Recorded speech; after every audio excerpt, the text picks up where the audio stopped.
Might well share this video on Instasham and Facebook. So in this video we're going to have a quick look at some of the distortions of reality that happen through the social media world.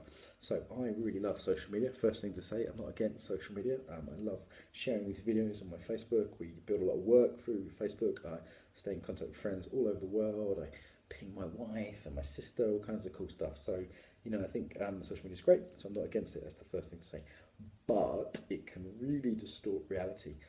So we're socially presenting usually our best self on Facebook or Instagram or whatever the cool thing that kids are into these days is. So, for example, I saw some teenage girls the other day sitting at a dinner table next to the one I was at in this veggie restaurant in Moscow, and they were taking pictures. They were, very skillfully and putting them through filters and comparing, and it was really skillful what they were doing. But they were, really distorting their image to make it more appealing to whatever they thought was the kind of norm at the time. Now, people have always done this to some extent. However, with the technologies around now, it's much more so. So this distortion is anyone that's seeing images is getting a very distorted view of what's actually the case.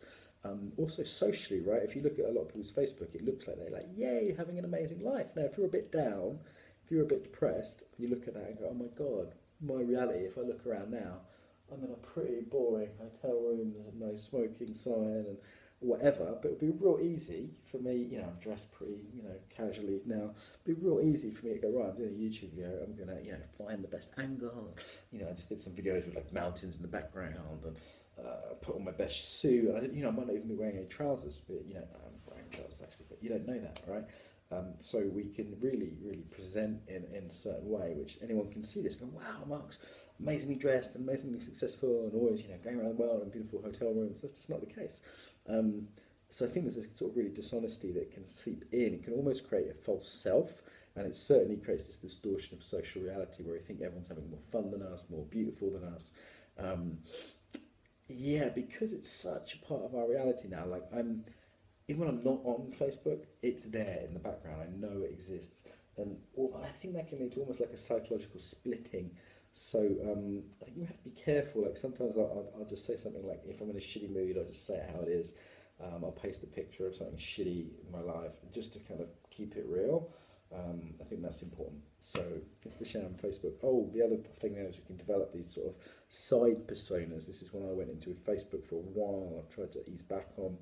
The kind of, I had a certain side of myself. It wasn't a lie. It wasn't inauthentic totally. It was just one side of my being, kind of kick-ass, Mark Walsh, provocative, no bullshit. That is part of me, but it's not all of me, right? And I kind of got more and more like a character that had a life of its own, and people were projecting on me. People were sort of encouraging it in a way that wasn't good for me, but somehow served the function for them. So you've got to be really careful with that happening. This kind of it's kind of systemic. It happens if you fulfill a function in that system. If you can do something better than most people, that side will get boosted because it will become like a persona. Particularly if it's getting you the likes, we can get addicted to these. We're all approval addicts, right? And Jamie Catter, a friend and colleague of mine, talks about this. We're all approval addicts if we're in life generally. As kids, whatever, it's something we learn. And those little likes, those little hearts that come up, I remember I was doing a Facebook Live video, and Facebook Live, they sort of come live, they kind of float up the screen. I was like, yay! And I was like, well, hang on a minute, who are these people I'm impressing? What the fuck? Do they matter to me? Are they friends? Are they people that buy my stuff? Are they people that I want to impress? So that kind of, the approval of strangers being addicting and leading to certain behaviours which lead to that, I think is bizarre in a way. Yet we're all tuned into that, maybe from this evolutionary background where the only people were around us, for ancestors, if you lived in a cave with 50 people, their opinions did really matter, but now we're surrounded by strangers and it's like kind of a numbers game. It's like, yay, I've got 200 likes and a Facebook post. Oh, so what? Does those opinions matter?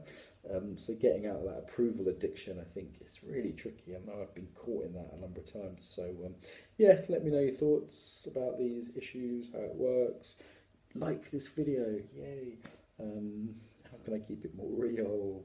Whatever, subscribe, do whatever.